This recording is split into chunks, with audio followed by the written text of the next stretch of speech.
Good afternoon, my friends, and welcome to The Law and Life. I'm your lawyer, Patrick McGeehan, and I am your best friend at your worst time. Brought to you today, just an absolutely wicked crash out of the Windsor Hills section of Los Angeles, which occurred on Thursday, August 8th. Let's roll the video, take a look at it, and talk about it for a minute.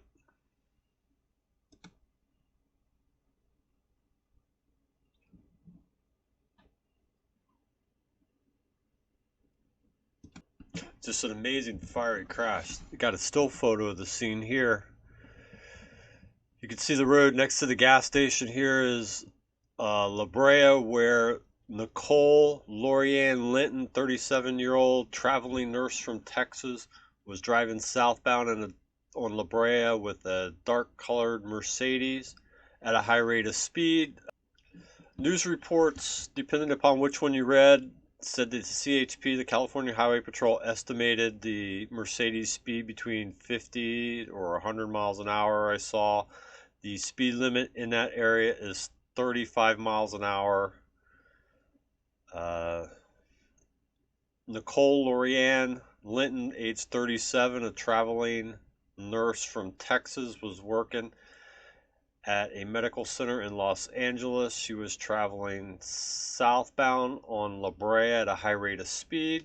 In this particular article, the CHP says she ran a red light and collided into multiple vehicles traveling east and westbound on Slauson Avenue. As a result of the collision, multiple parties were ejected. 2 vehicles were fully engulfed in flames. 6 individuals were declared deceased on the scene, and they are 23-year-old Ashley Ryan of Los Angeles, her unborn male baby, her boyfriend Reynold Lester, age 24, Ryan's 2-year-old son Alonzo, a 66-year-old man, Greg Pitchford, and an unidentified victim that was found burned in the vehicle.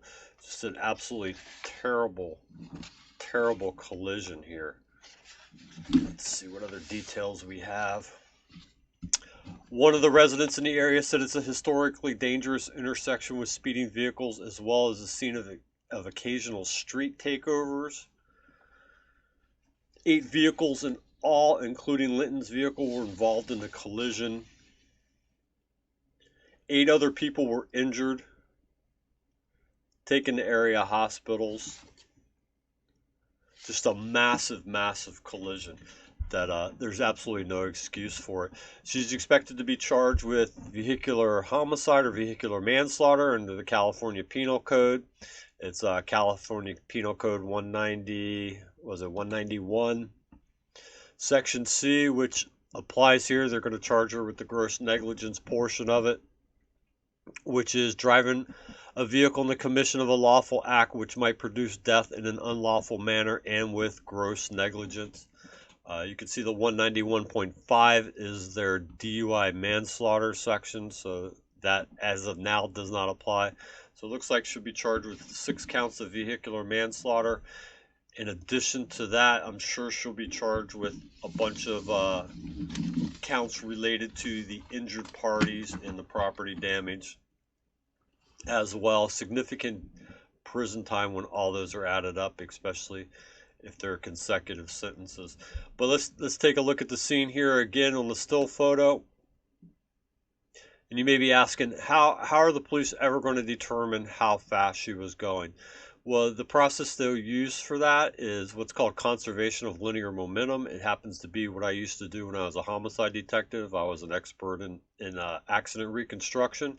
And basically what they'll do is they'll take measurements of the vehicles, measurements of the path of travel, determine the vectors, and do an analysis of it that'll determine the energy that was present from the area of impact to the final rest of all the vehicles, take all that energy that was consumed, extrapolate it back, and then that way they can determine an impact speed for the vehicles involved, particularly the Mercedes in this case.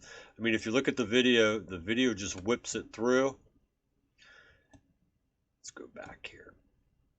And you could just see her coming there. I mean, it looks pretty fast, but on camera is always deceiving. Camera angles can play a significant role in making it look like it's going faster, but I mean, you just see that it's just amazing. It's that one car, and it looks like it immediately erupted. The gas tank erupted in flames, and just a terrible, terrible, terrible crash in Los Angeles. There is a GoFundMe for the Ryan family that's been established. Just a terrible, terrible accident. You just never know when your life can change in just a minute. This is a perfect example of how I can make sure you love and hug your loved ones before you leave the house, always and forever. Thank you for joining me here on The Law and Life. I appreciate the time you spend with me when I bring you this type of information. As I said, this is something I used to do all the time as a homicide detective.